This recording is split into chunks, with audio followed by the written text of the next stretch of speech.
Bonjour à toutes et à tous, on se retrouve pour un nouvel épisode sur le podcast de Éveiller les consciences. Et aujourd'hui, on va se retrouver avec Anne-Laure qui va venir nous raconter un peu une période qu'elle vit en ce moment. Bonjour Quentin, merci de me recevoir. Avec plaisir. Je te laisse du coup te présenter et nous expliquer un peu ce pourquoi tu es là aujourd'hui. Et bien, du coup, je m'appelle Anne-Laure, j'ai 29 ans, je suis éducatrice spécialisée et je suis venue aujourd'hui pour parler de l'endométriose puisque j'ai été diagnostiquée de cette maladie au moment de mes 25 ans en août 2019 et après une bonne dizaine d'années de symptômes et d'errance médicale et je trouvais ça important de pouvoir en parler parce qu'il y a beaucoup de femmes qui sont concernées. Ok. Et du coup, concrètement, enfin, ça, entre guillemets, ça consiste en quoi l'endométriose?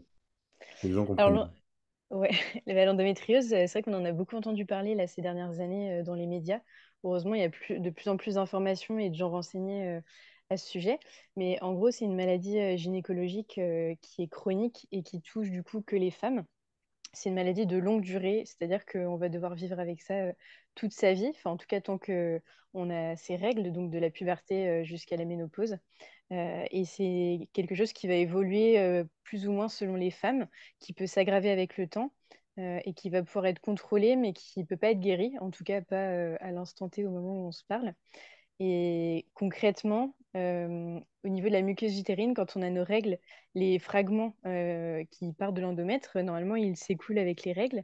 Mais quand on a l'endométriose, ces petits fragments, eh ben, ils décident d'aller se balader un petit peu dans le corps et d'aller se fixer sur des organes et des endroits où ils ne devraient pas du tout être, ce qui crée en fait des lésions et des inflammations. Et après, répondre à ce qu'est l'endométriose, c'est un petit peu complexe puisque chaque femme a des symptômes qui peuvent être vraiment variés. Il y a pratiquement autant d'endométriose qu'il y a de femmes touchées.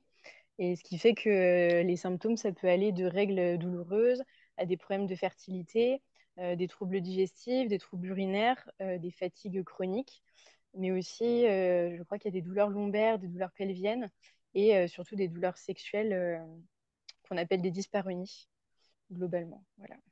Ok, d'accord. Donc ouais, c'est plutôt vague en termes de, enfin, c'est pas un seul axe quoi. Ça, c'est sous plusieurs formes, c'est ça? Mais c'est ça, d'où la complexité du coup du diagnostic, puisqu'on a tendance à traiter un symptôme un par un et de manière totalement indépendante, alors que bien souvent, bah, le fil conducteur de la maladie fait que tout est relié. En effet, ça paraît dit comme ça paraît un peu plus logique.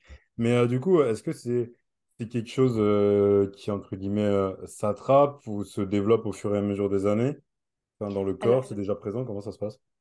à ma connaissance, on ne sait pas vraiment à quoi est liée l'endométriose, si c'est génétique, mais en tout cas, ce qui est sûr, c'est que c'est pas quelque chose qui va s'attraper comme ça. Généralement, la maladie se déclenche au moment où on a nos règles et du coup à la puberté. Et voilà, on ne sait pas vraiment quelles sont les causes de l'endométriose. Beaucoup de personnes ont tendance à dire que il y en a de plus en plus, mais en réalité, c'est surtout qu'avant, on n'était pas diagnostiqué. Donc, c'est un petit peu compliqué de savoir historiquement. À quoi c'est lié et si ça a d'autres causes que uniquement la génétique. Ok, d'accord. Et du coup, enfin, ça veut dire que dans ton cas à toi, tu t'en es rendu compte comment? Alors, bah, j'ai toujours eu des règles assez douloureuses. Je me souviens de fois où j'allais à l'infirmerie quand j'étais au collège ou de jours où j'ai pu louper des cours parce que j'avais vraiment mal. Mais vu que dès qu'on nomme des douleurs de règles, les femmes autour de nous nous disent c'est normal d'avoir mal quand on a ces règles. Voilà, je m'inquiétais pas plus que ça. Là où c'est devenu un peu plus compliqué, c'est quand j'ai commencé à avoir une sexualité et que j'ai eu des douleurs. Et à ce moment-là, j'ai commencé à en parler autour de moi. Et sauf qu'on m'a dit que c'était normal les premières fois d'avoir des douleurs pendant les rapports sexuels.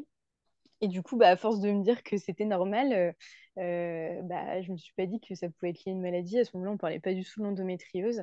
Et en tout cas, c'est des années après que j'ai compris que c'était ça. En parallèle de tout ça, aussi des troubles digestifs qui étaient de plus en plus présents et où on pensait que c'était psychologique, ces petits moments de crise. Ok, d'accord. Ok. Ouais, c'est vrai que généralement, entre guillemets, c'est un diagnostic assez rapide où ils aiment bien dire que c'est soit la psychologie, soit du stress, de la dépression. Alors que, au final, c'est des choses qui, bah, heureusement, maintenant, c'est un peu plus c'est un peu plus connu, donc ça permet aussi d'aider plus de femmes, je pense. Et c'est bien que tu en parles aussi du fait que du coup les périodes menstruelles pour les femmes ne doivent pas être douloureuses en soi, normalement. Bah oui, c'est ça, c'est qu'il y a tellement de croyances autour de tout ça. Quand on est une femme, c'est normal de souffrir et c'est compliqué. En plus, c'est tellement subjectif la douleur que de pouvoir évaluer à quel moment quelque chose est normal parce que c'est lié à nos menstruations ou alors il y a un autre problème sous-jacent derrière. C'est hyper compliqué à évaluer. Surtout que l'endométriose peut aussi ne pas être liée à des règles douloureuses.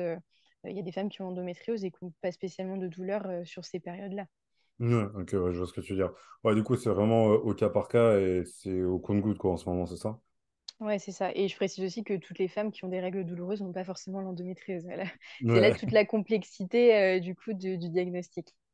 ouais, bah oui, c'est vrai, que du coup, c'est pas simple, surtout que, entre guillemets, on est encore sur les débuts, du coup, il n'y a pas forcément beaucoup de recul, je pense, là-dessus. Bah oui, c'est ça. Et je me rends compte notamment au niveau des professionnels de santé, puisque je vois que mon médecin traitant aujourd'hui s'intéresse beaucoup plus à ma maladie. Il me pose des questions, mais il me suit depuis mon adolescence. Il a été témoin de périodes de crise où j'ai été aux urgences gynécologiques, où j'ai eu une opération, mais à aucun moment il m'avait parlé de l'endométriose. Et parce que les professionnels de santé eux-mêmes n'étaient pas du tout autant formés et informés que maintenant. Et c'est là où on voit quand même qu'il y a une évolution. Et notamment, moi, j'ai la chance du coup d'habiter dans un endroit où il y a un pôle endométriose dans un hôpital qui est à 30 minutes de chez moi. Donc, on voit apparaître quand même de plus en plus de moyens de prise en charge à ce niveau-là. Et puis, dans les médias, évidemment, où on en parle énormément, notamment grâce à des témoignages. Souvent, c'est ça quand je parle de l'endométriose à des amis. On me dit, ah oui, j'ai vu que Laurie, elle en avait parlé. Et c'est médiatisé à travers des personnages voilà, de la scène médiatique. Ouais, c'est pas... Bon, au moins, l'avantage, c'est qu'on en parle. Oui. Laurie ou pas Laurie, au moins, on en parle, c'est c'est quand même l'avantage. Et du coup, toi, aujourd'hui, comment ça impacte ton quotidien? Waouh. Bah, en fait, ça impacte sur énormément de plans. Alors, c'est quand même mieux depuis que j'ai le diagnostic, puisque au moins, j'ai moins l'impact psychologique. Je ne me dis plus que je suis folle, parce que vraiment, il y a des moments où quand on te dit que c'est psychologique, tu te dis que vraiment, il y a un souci dans ton cerveau. Là, maintenant que j'ai le diagnostic, je peux relativiser, je peux me tourner vers les bonnes personnes. Mais c'est vrai que ça impacte énormément au niveau de mes relations amoureuses. Même si j'ai eu la chance vraiment de tomber toujours sur des garçons qui étaient compréhensifs. Mais c'est vrai que c'est compliqué, enfin, surtout en début de relation, de pouvoir parler de ça, de pouvoir prévenir. C'est quand même pas évident à assumer, parce que pour ma part, c'est vrai que les symptômes sont beaucoup justement au niveau des douleurs sexuelles et au niveau des troubles digestifs. Donc c'est vraiment des sujets, quand tu commences une relation, que tu n'as pas forcément envie de mettre sur la table Ouais, et qui touchent à l'estime de soi. Et c'est vrai qu'il y a aussi l'impact sur la fertilité. Voilà, j'ai 29 ans et c'est vrai que j'aimerais bien avoir des enfants plus tard. Donc, je sais que j'ai un peu cette épée de Damoclès au-dessus de la tête, que je dois me préparer psychologiquement à potentiellement devoir vivre un long parcours pour réussir à avoir des enfants, voire même peut-être à ne pas pouvoir en avoir. Mais sans savoir, puisque ma gynécologue ne veut pas que je fasse de tests pour évaluer la fertilité. Et après, j'ai aussi beaucoup d'impact au niveau de mon alimentation, puisque en fait, ça fait, sans savoir que j'avais l'endométriose, je suis devenue végétarienne il y a maintenant 9 ans, pour des raisons éthiques, mais aussi pour des raisons de santé, puisque j'avais vu que ça pouvait avoir des effets bénéfiques sur la digestion.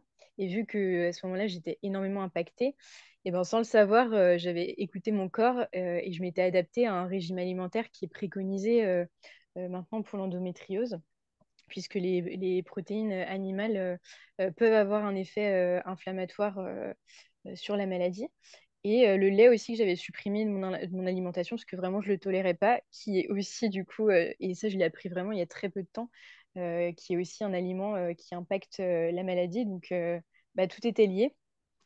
Là, plus récemment, j'ai supprimé le café pendant un mois pour voir un petit peu les effets, qui ont aussi été, à mon grand désespoir, vu que je suis une grande consommatrice de café, mais qui ont eu un effet bénéfique aussi sur les inflammations.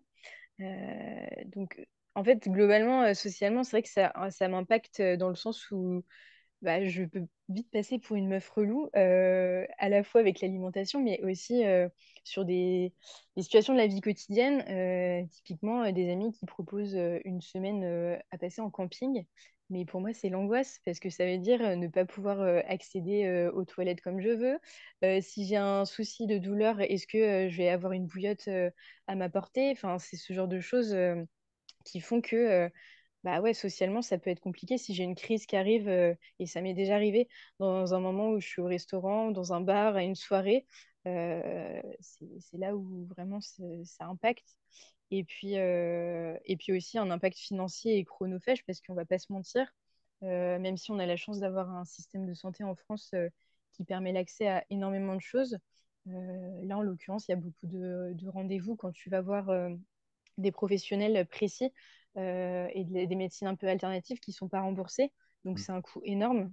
Par exemple, je vois une hypnothérapeute qui m'a été préconisée par le pôle endométriose. Une séance, c'est 65 euros et c'est pas remboursé. Les sages-femmes que tu peux consulter, notamment là, je cherche quelqu'un pour me faire de la rééducation du périnée. J'arrive pas à trouver et c'est pas remboursé si je passe par une sage-femme. Il y a énormément voilà, de spécialistes. Enfin, clairement, si je devais faire la liste de toutes les personnes que je devrais aller voir dans le cadre de ma maladie, je pense qu'il faudrait que je sois au chômage, mais que je bénéficie de ressources financières énormes. Et en termes de temps et d'argent, c'est vrai que c'est compliqué, quoi.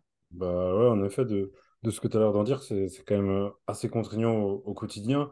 Et est-ce que là, tu saurais à peu près chiffrer combien ça pourrait te revenir, par exemple, sur un mois, si tu devais, si tu, entre guillemets, traitais avec des gros guillemets correctement la chose en allant voir tous les spécialistes ou pas? Ouais, tu me poses une colle là. Parce que, en fait, c'est vrai que c'est tellement aléatoire l'impact sur ma vie quotidienne. Parce que c'est vraiment selon les crises. Et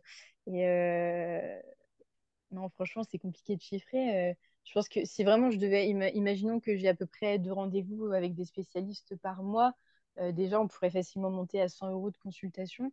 Après, il y a toutes les choses que je dois acheter à côté bah, pour remplacer, par exemple, le café au niveau de mon alimentation, des huiles essentielles pour essayer de soulager au niveau des douleurs, les bouillottes. Mhm. Enfin voilà, il peut Ouais, y avoir ça, plein de choses. Mais... ouais, ça chiffre quand même très très vite en soi, dans l'idée. Mm, Ouais, c'est ouais. donc assez contraignant. Et du coup, enfin, est-ce que même tout ce qui va être alcool, jus de fruits ou des choses comme ça, par exemple jus d'orange, ça peut impacter ou pas du tout? Bah écoute, j'ai pas remarqué. Alors l'alcool, oui, bon, c'est vrai que si je suis honnête, je l'ai vu passer dans la liste des aliments qui peuvent forcément impacter sur les inflammations. Après, j'ai envie de te dire que si on doit respecter absolument tous les conseils possibles, on pourrait vraiment plus manger grand-chose. Ouais, Et puis bon, je pense que tout est une question aussi bah, d'écouter son corps, de pas être dans l'abus. Et puis tout dépend aussi du type de douleur que tu peux avoir. Et enfin, en l'occurrence, l'alcool, on sait que ça va impacter, même chez une personne lambda, ouais. le transit, généralement, ça a forcément des mauvais effets. Donc, c'est vrai que sur endométriose, ça peut aussi impacter. Mais bon, on va pas non plus s'empêcher de faire la fête de temps en temps. Sinon, la vie serait bien triste déjà qu'on n'a plus le café. Euh, donc, Non, c'est non, vrai bah oui, que c'est sûr, mais c'est sûr que oui, du coup, au quotidien, ça a pas l'air simple du tout. Est-ce que peut-être voir tout ce qui va être, je sais pas, un diététicien, c'est quelque chose qui peut aider ou pour l'alimentation? oui, alors on me l'a conseillé, diététicien, naturopathe. Après, encore une fois, là, j'avoue que je coche petit à petit des spécialistes au Ouais, fur et à normal, mesure. Je n'ai pas envie et je ne peux pas faire tout en même temps. je comprends. Donc là, je n'ai pas encore été en voir. Après, j'estime qu'au niveau de l'alimentation, j'ai quand même réussi à stabiliser beaucoup de choses. Et de toute façon, en fait, j'ai essayé d'identifier au moment où je faisais des crises, je notais à chaque fois les aliments que j'avais pu ingérer pour essayer de trouver d'où venait le souci. Et ça n'a pas de sens, puisque vraiment, dans les listes d'aliments, à chaque fois, il n'y a rien en commun. Donc, je me suis aussi fait une raison sur le fait que ça sert à rien de me priver de 15 000 choses, puisque de toute façon, il y a un facteur totalement aléatoire que je ne maîtrise pas. Et par moment, je peux avoir des crises sans savoir qui l'a déclenché. Ok. Ok, ouais, ouais, donc il n'y a pas. Enfin, parce que parfois, on peut penser que ce soit l'alimentation, soit ça peut être, je sais pas, le manque de sommeil ou des choses du genre qui peuvent venir et déclencher un peu plus ces crises, mais de ce que tu as l'air d'en dire, ça n'a pas forcément trop l'air d'être le cas. Bah, ça peut être des facteurs d'aggravation. Après, enfin, je pense que ça dépend aussi énormément bah, des femmes et puis des moments, des périodes, étant donné que l'endométriose, ça évolue. Il y a peut-être des années, par exemple, où ça va moins m'impacter et des années où, enfin, ça se trouve, dans 5 ans, je te dirais quelque chose de complètement différent parce que j'aurai des lésions différentes dans le corps et qu'il y aura des organes qui seront plus impactés. Voilà, c'est vrai que c'est très aléatoire en fait. Ouais, bah oui, carrément, c'est ce que j'en comprends et c'est ce qui donc rend les choses plus difficiles aussi, le fait que ce soit aussi aléatoire. Bah oui, parce que du coup, on peut pas maîtriser quoi que ce soit. On peut faire de la prévention, on peut essayer de tester des choses, mais au final, ce que j'apprends aussi avec le temps, c'est d'avoir aussi du lâcher prise et notamment d'en parler autour de soi pour essayer de dédramatiser en se disant que bah voilà, je peux mettre en place certaines petites choses, essayer de faire attention en sachant que il y a des facteurs qui peuvent plus ou moins aggraver, mais que pour autant, je ne pourrais pas éviter une crise si elle arrive et qu'il faudrait que je la gère de toute façon. Donc, je me suis un peu fait une raison à ce niveau-là. C'est sûr, de toute façon, oui, dans ton cas, tu n'as pas forcément trop le choix et tu vas être contrainte malheureusement de vivre avec aussi.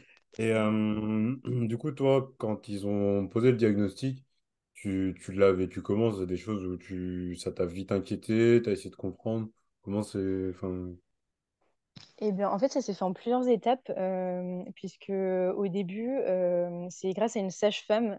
Vraiment, je la remercierai jamais assez. C'était la première fois que je la voyais et on a repris ensemble tout mon historique médical et gynécologique. Et en fait, au fur et à mesure qu'elle listait ce que je lui disais et qu'elle me posait des questions un peu plus précises, je la voyais qui faisait une tête un petit peu, elle se décomposait parce que vraiment, mon historique était déjà un petit peu long à 25 ans. Et c'est là où elle m'a dit, mais est-ce qu'on vous a déjà parlé de l'endométriose? Et c'est vrai que, alors je pense que ça devait être la quatrième ou cinquième personne que je consultais en gynéco ou sage-femme. J'avais déjà été 2 fois déjà aux urgences gynécologiques et jamais on m'avait parlé de l'endométriose. J'en avais entendu parler un peu comme tout le monde à travers les médias. Et c'est vrai que quand j'avais regardé un petit peu de plus près ce que c'était, je m'étais dit, ah, quand même, il y a quand même pas mal de cases que je coche, mais j'ai aussi ce truc de se dire, bon, on en parle un peu partout, c'est un peu la maladie à la mode, entre guillemets. Je vais pas me monter la tête avec Internet, voilà, on peut croire tout et n'importe quoi. Mais grâce à cette professionnelle, j'ai pu m'engager du coup dans un parcours de diagnostic. Donc j'ai passé plusieurs examens. Et tout ça, ça s'est passé sur une période d'à peu près 5 6 mois où bah, c'était un petit peu les montagnes russes au niveau émotionnel, puisque à la fois le mot endométriose était soulevé comme une hypothèse, et en même temps, j'ai fait 2 examens donc, qui devaient montrer physiquement si j'avais l'endométriose et qui se sont révélés négatifs. On ne voyait pas de traces. Donc, je me suis dit, bah, non, c'est pas ça. Je dois retourner au point de départ. Et finalement, on m'a conseillé du coup d'aller voir le pôle endométriose et d'aller voir un gynécologue spécialisé là-dedans, puisque la sage-femme ne pouvait pas me suivre dans ce cadre-là. Et du coup, c'est été 2019 où j'ai pu consulter un spécialiste. Et là, je me souviens que le rendez-vous, j'ai l'impression que tout s'est enchaîné très rapidement. Il m'a dit que je devais enlever mon stérilet. Il me l'a enlevé lors du rendez-vous en me disant que c'était pas du tout compatible avec l'endométriose. Il m'a passé sous pilule en continu. Et à ce moment-là, j'ai pas intégré du tout l'information que j'avais la maladie. Pour moi, ça restait une hypothèse. Mais j'avais pas le temps de digérer les infos parce que à ce moment-là, j'étais à un moment charnière de ma vie. Je sortais d'une rupture de 6 ans et demi, d'un déménagement, d'un CDD. Je m'apprêtais à partir en service civique au Niger.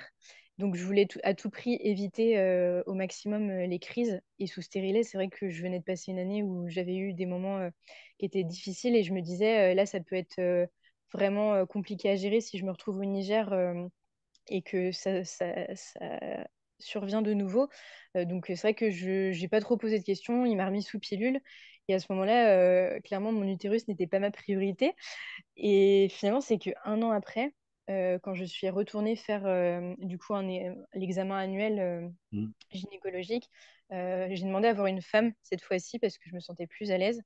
Et donc, je vois une de ses collègues et en fait, on fait le rendez-vous et continue de me parler comme si j'avais vraiment l'endométriose. Et à ce moment-là, j'étais extrêmement mal à l'aise.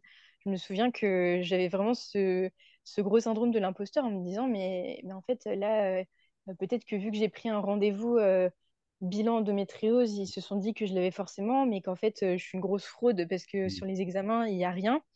Et donc, je l'ai interrompu en lui disant, mais est-ce que vous êtes sûr que c'est l'endométriose? Parce que je ne comprends pas, l'IRM est clean. L'opération que j'ai eue il y a des années n'a pas montré de lésion non plus. Je ne comprenais pas. Et c'est là où, enfin, on est en septembre 2020 à ce moment-là, où cette femme, elle a pris le temps de mettre des mots simples en me disant que l'endométriose pouvait certes être décelée à travers des examens physiques, mais qu'il y avait aussi une grosse partie de femmes pour qui les lésions ne se voyaient pas sur les imageries médicales, et que dans mon cas, on parlait d'un diagnostic clinique, donc c'est-à-dire un diagnostic qui s'établissait uniquement sur les symptômes que j'avais, et que vu tout ce que je lui avais dit, il n'y avait pas de doute sur le fait que c'était l'endométriose. Et, euh, et je me souviens qu'à ce moment-là, je me suis effondrée en larmes dans son bureau. Mais finalement, c'était... Alors, certes, il y avait un petit peu de peur parce que forcément, on te dit que tu as une maladie, c'est un peu flippant. Mais Ouais. c'était aussi des larmes de soulagement de me dire, OK, maintenant, on a identifié ce que j'ai. Donc, ça veut dire qu'on va pouvoir trouver des solutions et que surtout, je peux mettre un mot sur les souffrances. Et ça veut dire que je suis pas folle, en fait. Mm. Ouais. Ouais, bah, oui, je pense que c'est ça le plus compliqué, c'est entre guillemets, se plaindre de douleur, mais qu'on n'arrive pas à trouver, enfin, que les gens n'arrivent pas forcément à trouver ce qu'on a, et que du coup, ouais, ils nous fassent passer pour des fous, des folles, alors que nous, on sait qu'on a vraiment mal, quoi. C'est ça qui peut aussi être compliqué. Ouais, ouais, c'est ça. Bah, et puis, c'est vrai que. Alors, après, c'est pas forcément mal intentionné de la part des gens, mais quand le corps médical ne trouve pas non plus ce que tu as. Mais enfin, je savais au fond de moi que. Alors, certes, évidemment, dans ma vie personnelle et familiale, il se passait beaucoup de choses. Donc, il y avait un contexte qui était compliqué qui pouvait expliquer qu'il y ait des il y a un impact psychologique. Mais pour autant, je me disais, mais c'est pas de là à être réveillé en plein milieu de la nuit parce que tu as une crise de douleur. Enfin, il y a un moment donné, je veux bien, je veux bien avoir des souffrances psychologiques, mais là, c'était trop. Et puis surtout que les crises arrivaient aussi dans des moments où je me sentais parfaitement bien, où j'étais heureuse, j'étais pas stressée, donc ça n'avait pas de sens. Ouais, bah oui, c'était totalement aléatoire au moment où ça arrivait. Surtout ce qui est plus compliqué, je pense, le fait que ce soit aussi aléatoire, parce que tu peux pas vraiment anticiper. Tu peux pas dire, ah, je sors ce soir, mais peut-être que je vais avoir mal. Enfin, t'es jamais safe, quoi. Bah oui, c'est sûr. Après, j'ai quand même la chance que mes crises arrivent rarement, mais c'est vrai qu'il y a eu des moments mémorables dont mes amis doivent encore se souvenir et où à ce moment-là, on savait pas que c'était l'endométriose. Et où ils ont dû se dire, mais qu'est-ce qui se passe, Anne-Laure, qu'est-ce que tu es en train de nous faire? C'est grave. C'est vrai que vu de l'extérieur, ça a pas l'air ouf quand même. Au vu de comment tu décris la chose, ça a pas l'air non plus ouf. Mais tu gardes le sourire et ça, c'est à retenir. Bah, au moins, ça donne lieu à des anecdotes. Maintenant, j'ai pris le parti pris d'en rire. Et c'est vrai que ça donne des anecdotes extrêmement drôles pour animer les soirées. Vraiment, il se passe des choses. Surtout que bah, c'est vrai que ça touche à des sujets qui sont très tabous. Et c'est là où c'est compliqué d'en parler, ou le fait d'avoir le mot endométriose dessus, bah, ça permet de dédramatiser. Mais quand ça touche ouais, à la digestion, à la sexualité, etc., c'est quand même pas quelque chose que tu amènes sur la table en Bon. plein repas de famille ou à des gens que tu connais pas. Non, c'est sûr, ça sympa l'ambiance, quoi, sinon. Et pourtant, je pense que le monde serait plus simple et ça se passerait mieux pour pas mal de gens si on pouvait parler de tout de manière un peu plus libre. Ça permettrait, franchement, quand on dédramatise les choses, ça soulage énormément et au final, il vaut mieux en rire que de s'apitoyer sur son sort et de rester dans sa grotte à être renfermé sur soi et à pas oser en parler. Parce qu'à partir du moment où déjà tu libères la parole, moi j'ai vu la différence, quoi. Même avec mes copains, enfin, voilà, quand la personne en face, elle sait ce que tu as, ça permet de s'adapter et ça permet justement, quand tu as une crise, que ton entourage puisse réagir de manière plus adaptée et te soutenir. Et ça, c'est hyper important parce que du coup, tu appréhendes moins qu'il se passe voilà, une situation de crise que tu vas avoir du mal à gérer. Ouais, c'est sûr. Et c'est pour ça que le fait d'arriver à poser un diagnostic, au final, c'est un soulagement peut-être aussi pour tout le monde, dans le sens où comme ça, vu que tu arrives à poser un mot, bah, les gens, au-delà de ressentir, de s'imaginer ou quoi, se disent, ah ok, bah, en fait, c'est qu'elle a ça, et vas-y, c'est ok. Parce que parfois, ça peut être compliqué juste avec nos mots de réellement décrire ce qui se passe. Et en plus, enfin, quand on n'a pas forcément de connaissances en tout ce qui est bioméca, anat, physio, ou même d'imagerie et autres, bah, c'est très compliqué parce que parfois, on va dire qu'on a mal au pied, alors qu'en vrai, je sais pas, on a mal au mollet, et du coup, c'est très, très, très compliqué, quoi. Mm. Voilà. Bon, c'était un peu compliqué dans l'exemple, mais on s'est compris, quoi. Oui.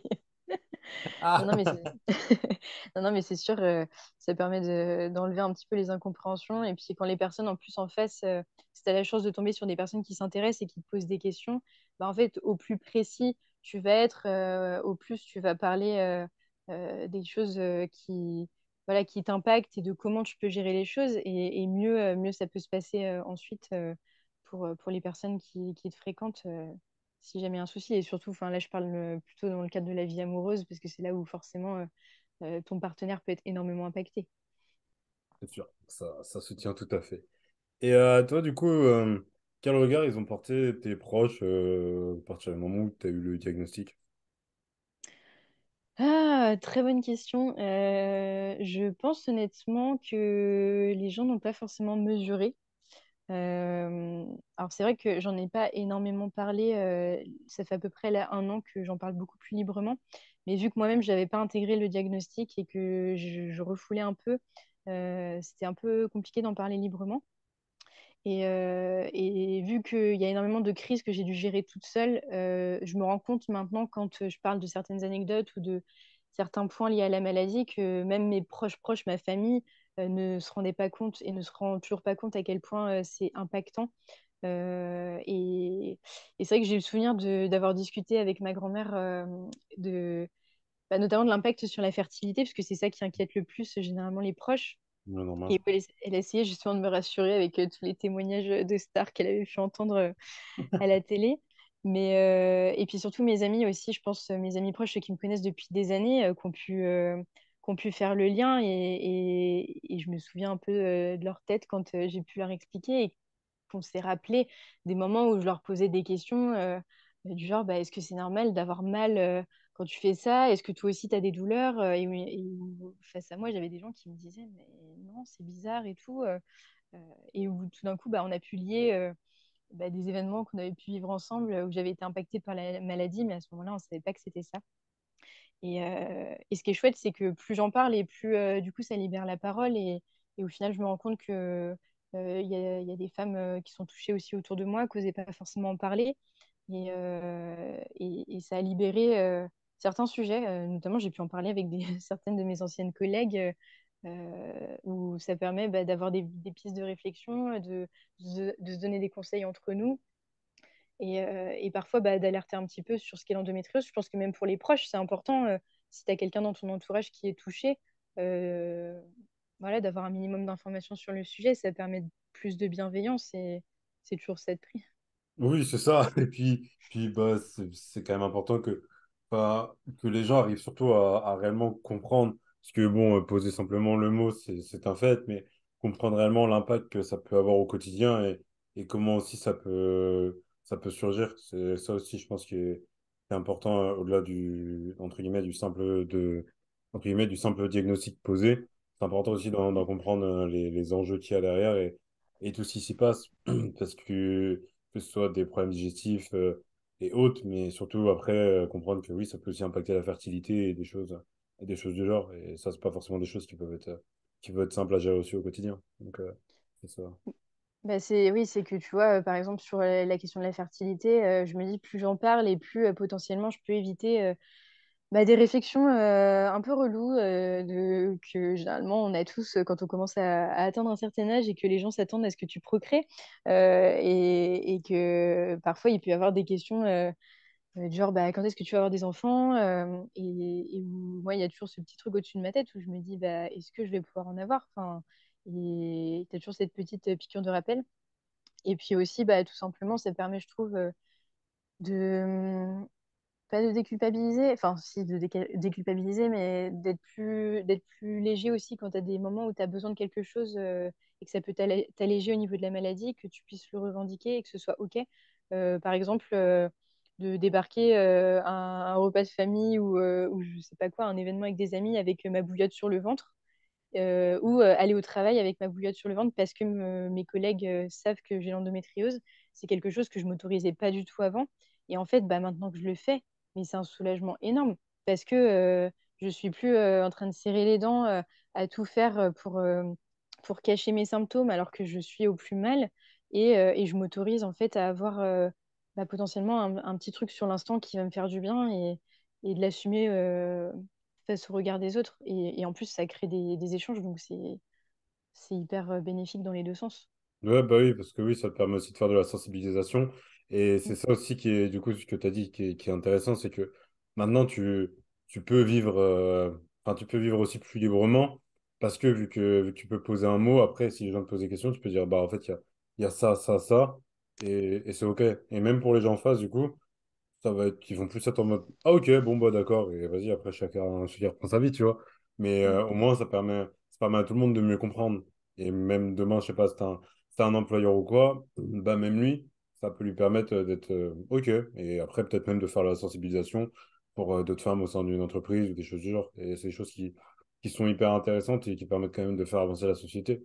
Donc c'est bien que tu arrives aussi à en parler aussi librement.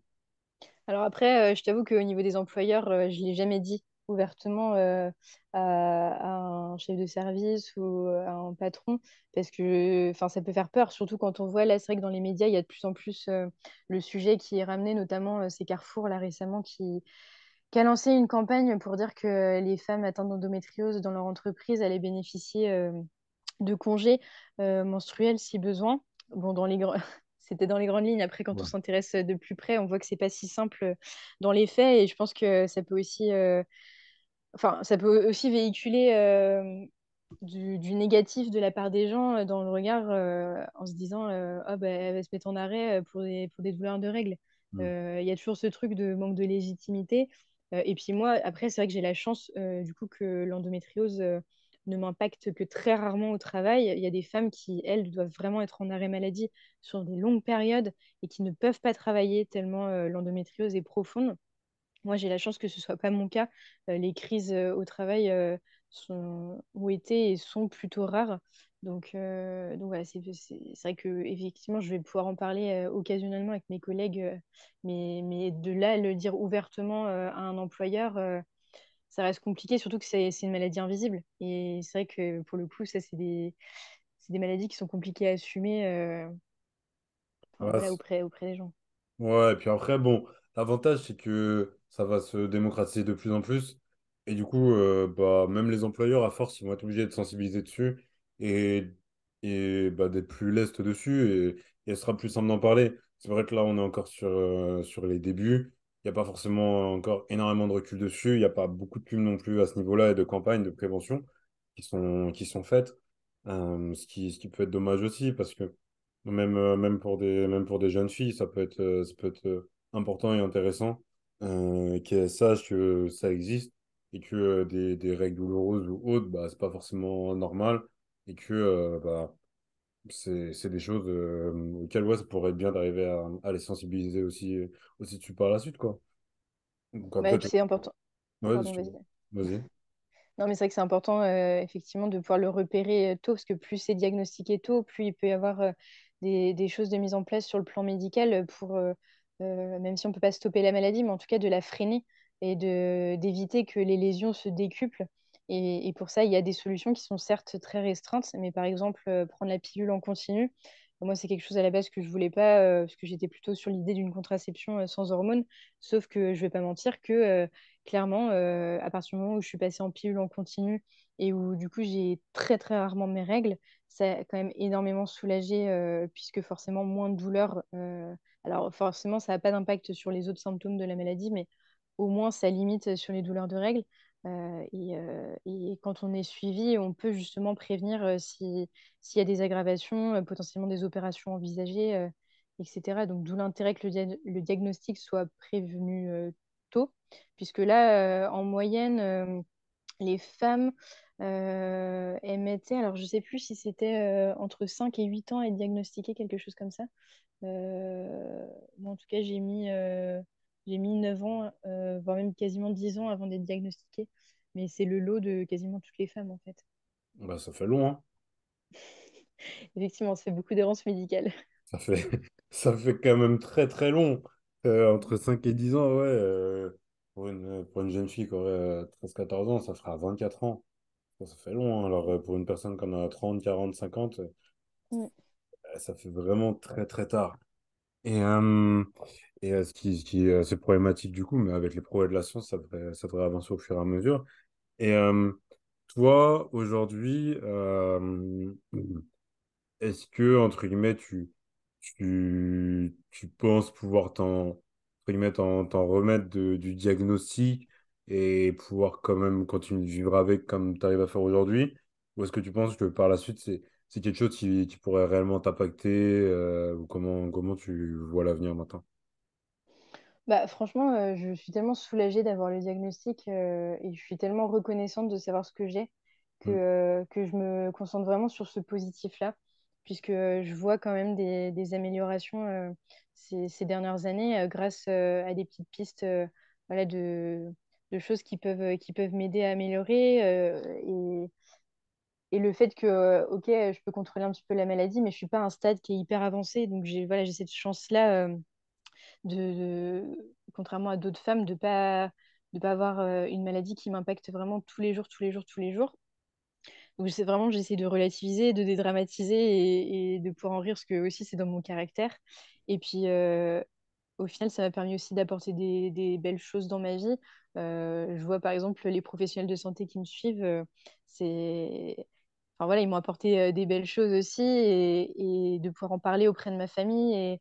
Et l'impact psychologique, en fait, il est tellement important. Le fait d'avoir un traitement adapté aussi, c'est quand même des choses positives. Là où ça pourrait m'impacter vraiment dans le futur et ce qui me fait le plus peur, évidemment, c'est surtout au niveau de la fertilité. Donc après, c'est compliqué de trouver un juste équilibre. De manière générale, de ne pas faire une fixette sur l'endométriose dans ma vie quotidienne parce que, en fait, c'est vrai que quand j'ai commencé à prendre des rendez-vous avec différents spécialistes, je me suis rendu compte qu'on pouvait vite tomber aussi dans cet engrenage de penser qu'à la maladie, surtout Mm. avec les réseaux sociaux aussi, où quand tu commences à suivre des comptes, bah, tu as l'impression d'être entouré que de ça et du coup, plus tu y penses et plus aussi tu vas faire gaffe à tout et tu vas avoir l'impression que la maladie, elle prend toute la place dans ton quotidien. Et ça, je veux pas que ça arrive. Donc, il y a vraiment ce facteur à prendre en compte, cet équilibre à trouver pour pouvoir s'écouter en faisant quand même attention que la maladie progresse pas trop et essayer de s'alléger au quotidien, mais sans lui laisser non plus trop de place. Mais c'est vrai que si pour le coup, elle m'empêche d'avoir des enfants plus tard, ça va forcément m'impacter, mais j'essaie aussi de pas m'inquiéter d'un problème qui n'existe pas encore. Et puis au final, voilà, il y a tellement de facteurs qu'on maîtrise pas que si ça se trouve, j'aurais aucun souci pour avoir des enfants. Et puis voilà, qu'est-ce qui nous dit que dans 10 ans, les progrès de la médecine auront pas plus évolué et qu'il y aura d'autres remèdes possibles. Finalement, il faut rester optimiste. Ouais, c'est ça. Surtout, bah, de toute façon, dans les situations comme ça, il y a pas forcément le choix non plus, quoi. Vaut mieux le prendre de façon assez positive en espérant que la science et la médecine arrivent soit à développer un médicament ou du moins peut-être à réduire aussi les risques d'infertilité. C'est déjà des choses qui seraient des gros progrès et je pense que ça angoisserait peut-être moins aussi. Parce que est-ce que du coup, ce qui crée une plus grosse angoisse, c'est aussi ce facteur d'infertilité? Je sais pas s'il y a forcément que chez toi ou chez aussi d'autres hommes avec qui tu as pu en parler. Mais c'est peut-être aussi ça l'un des plus gros stress quand on n'a pas forcément encore eu d'enfant. Alors, j'ai pas forcément connu des femmes qui étaient déjà dans ce processus-là. Enfin, pour la plupart d'entre nous, on n'est qu'au début du diagnostic. Du coup, on n'a pas encore pu mesurer. Je connais pas de femmes qui se sont engagées, par exemple, dans un parcours de PMA ou ce genre de choses parce qu'elles ont eu des difficultés à avoir des enfants. Donc, c'est vrai que j'ai pas du tout le recul par rapport à ça. Mais c'est forcément une question, effectivement, qui traverse. Et c'est d'ailleurs un des premiers sujets qui est soulevé par les gynécologues et les professionnels de santé spécialisés dans l'endométriose. Donc c'est quelque chose auquel on doit se préparer. Mais voilà. Après, je me dis que j'ai la chance de ne pas avoir une maladie qui... Enfin, il y a des maladies bien plus graves. Donc, voilà, l'endométriose, on est beaucoup de femmes à devoir vivre avec. Et voilà, il faut relativiser. Je pense que j'ai malgré tout de la chance que ce soit pas plus grave que ça. Honnêtement, c'est une maladie qui est gérable. On apprend à vivre avec. Ouais, c'est sûr. Et puis, c'est pas, enfin, de ce que j'ai compris, tes jours ne sont pas en jeu ou des choses du genre non plus derrière. Donc, il y a quand même, entre guillemets, pire, si on peut le voir comme ça. Mm. Et, et c'est ça qui est intéressant, réussir à quand même rebondir et quand même trouver du positif. Sinon bah, c'est bien triste. Ouais, non, mais c'est clair. Il faut, hein, de toute façon, c'est pour ça qu'il vaut mieux en rire et en parler. Et c'est pour ça que c'est important, là, tu vois, qu'on ait cet échange aujourd'hui. Je me dis, il y a des gens qui vont peut-être nous entendre et ça va faire écho Mm. à ce qu'ils vivent. Clairement. Et moi, quand j'ai commencé à entendre des témoignages et avoir des anecdotes sur des choses que moi-même j'avais vécues, mais quel soulagement. Enfin, tu te sens moins seule. Alors, certes, ça résout pas tes problèmes, mais pour autant de se dire, OK, je suis pas la seule à vivre ça. OK. On peut dédramatiser, par exemple, de devoir arrêter un rapport sexuel parce qu'on a des douleurs.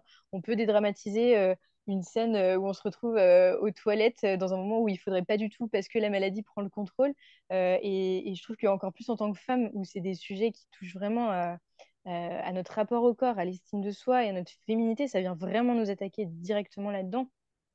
Bah, c'est hyper important en fait de se sentir moins seul avec ça et de se dire qu'on a le droit d'en parler et qu'au contraire, ça peut être que bénéfique plutôt que de se replier sur soi et d'être là à culpabiliser à cause de ces situations parce que ça impacte notre partenaire, ça nous impacte nous.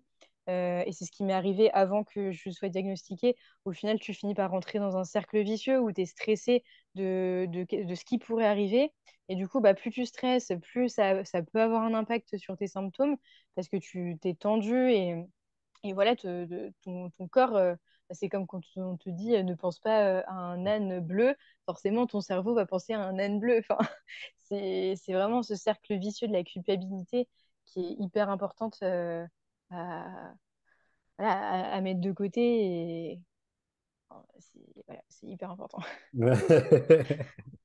Non, mais oui, oui, je comprends mieux, je comprends beaucoup mieux, du coup, après tout ça, c'est sûr.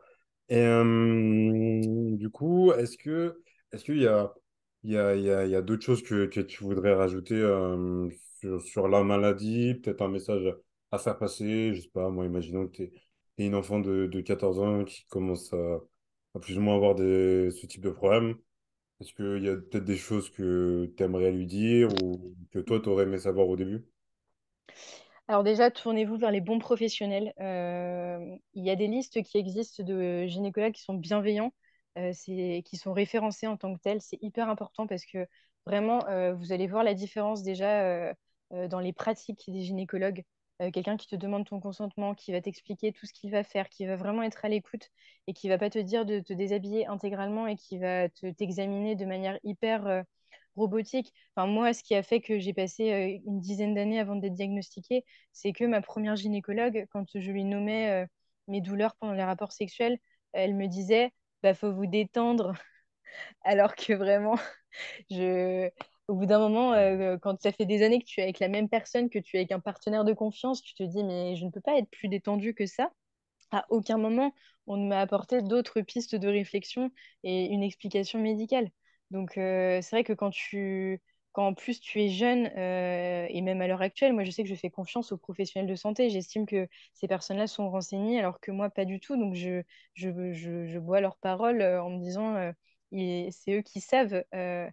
Et je pense qu'il faut pouvoir écouter son corps quand on sent que quelque chose ne va pas. Généralement, c'est qu'il faut essayer de pousser. Alors, sans tomber non plus dans l'engrenage de regarder tout ce qui se passe sur Internet, parce que sinon, si on finit sur un forum Doctissimo, forcément, on va se retrouver avec une maladie mortelle ou tout un tas de conseils qui ne sont pas du tout adéquats. En effet. Euh, Il y a déjà effectivement une liste de professionnels vraiment adaptée. Si vous avez la chance d'avoir un hôpital qui propose un pôle dédié à l'endométriose, vraiment foncé. Surtout que moi, je sais que le mien, en tout cas, propose aussi une liste de praticiens pour des médecines alternatives. Notamment, ils proposent, par exemple, du yoga, des séances de yoga collectif pour trouver des positions qui libèrent un petit peu les douleurs. Bon, là, je parlais de mon hypnothérapeute, mais ils ont aussi des naturopathes. Voilà, il y a tout un panel de spécialistes. Il y a tout un réseau dont il est important, je pense, de se rapprocher pour être bien entouré. C'est important aussi, je trouve, de noter, parce que c'est là où j'ai pu prendre conscience de ce qui était normal et pas normal. Je notais, je faisais une petite croix, en fait, j'avais un espèce de calendrier toutes les fois où j'avais des douleurs, vraiment des douleurs où je me disais, là, si je pouvais prendre un médicament pour les enlever, je le prendrais. Des moments où ça impactait, et où en fait, quand tu fais la rétrospective et que tu regardes sur les 6 derniers mois, quand tu vois le nombre de croix cochées, et que après tu le montres à ton gynécologue pour faire le point, c'est là où tu peux relever ce qui est de l'ordre de avoir des douleurs de règles occasionnelles et considérées comme normales, OK, là, il y a des moments de crise qui surviennent en dehors des règles, et du coup, de noter aussi s'il y a des problèmes digestifs, de pouvoir noter enfin, le type d'alimentation que tu as eu avant pour voir s'il y a des choses qui peuvent se croiser et qui pourraient être supprimées. Moi, je sais que la pilule en continu, comme je le disais tout à l'heure, c'est vrai que ça m'a aidé au niveau du moyen de contraception. Et puis après, bon, bah, voilà, il y a des médicaments qui peuvent aider. Alors, je ne parle pas du spasfon, parce que vraiment, quand les gens me disent est-ce que tu as pris un spasfon, c'est comme si je pense que toutes les femmes qui ont l'endométriose ou qui ont des règles très douloureuses vont rire, parce que vraiment, si on nous donnait un morceau de sucre, ce serait pareil. Mais encore une fois, si on est bien entouré par des professionnels de santé, ils peuvent nous proposer des antidouleurs qui sont plus forts et plus adaptés. Et ne pas hésiter aussi à prendre, moi je sais que ça arrive de devoir prendre des médicaments contre les nausées. Enfin, voilà, on peut avoir la chance d'avoir des petites aides médicamenteuses. Donc voilà, ne pas hésiter si ça impacte trop notre quotidien. Et puis la bouillotte, vraiment, je connais pas de meilleur allié que la bouillotte avec l'endométriose. Notamment, j'ai investi il n'y a pas très longtemps dans une bouillotte ceinture. Et comme je le disais plus tôt, ça peut permettre de se rendre à des événements avec la bouillotte. Euh, Franchement, c'est quelque chose qui soulage énormément. Et c'est extrêmement réconfortant, même pour les douleurs lombaires, pour les problèmes digestifs. La bouillotte, surtout si vous voulez pas prendre trop de médicaments.